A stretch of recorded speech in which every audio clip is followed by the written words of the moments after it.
Ong Facebook page. To all vloggers, media, and friends, I will allow everyone to use my cancer videos as they wish. This will bring more awareness. I wish to help all Filipinos with cancer and other serious illnesses. I consider myself very lucky because I have good medical care and loving relatives beside me.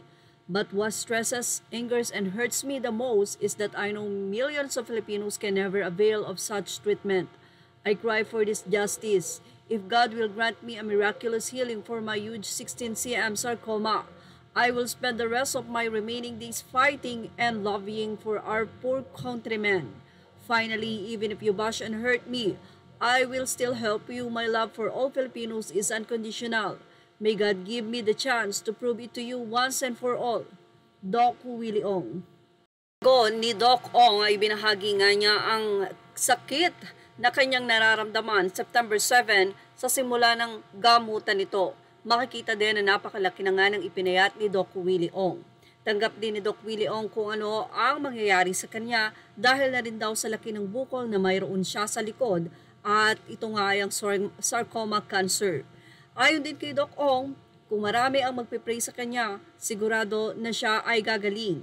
Ayon din sa kanya, kung marami ang babash sa kanya, siya ay maaagang mamatay. Doon sa kanyang video, ibinahagi ni Doc Ong kung paano niya naging kamahal ang mga Pilipino. Ayon nga sa kanya, napaka-bless niya dahil mayroon siyang komportableng ospital, medication, or medical team na nag-aalaga sa kanya na ayon sa kanya ay hindi lahat nabibigyan ng ganoon pribilehiyo.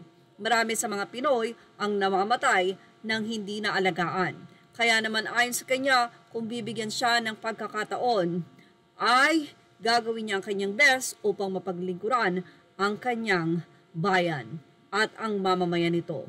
Narito ang ibinahagi ni Doc Ong para sa mga cancer patient at sa patuloy na paglaban niya para sa kanyang mahal na kababayan. Wow. Sakit niya. Sakit niya. Sakit ang bukol. I check my WBC. Sabi niya, paano ka nabuhay? Your WBC is 0. If I do not put out this video, I will just die. The news will be, Dr. Willie died one day. He did not tell his followers. He lied to his followers. I owe it to the Filipino people to be honest to them. I owe it. Mahal na mahal na mahal na mahal na mahal na mahal na mahal na mahal ko kayo po lahat. I think I got all this pain from negative thoughts, negative emotion, from all the hurt, from all the bashing I got from the 2022 vice presidential campaign. I got so many bashing. If you pray for me, I think I will get well.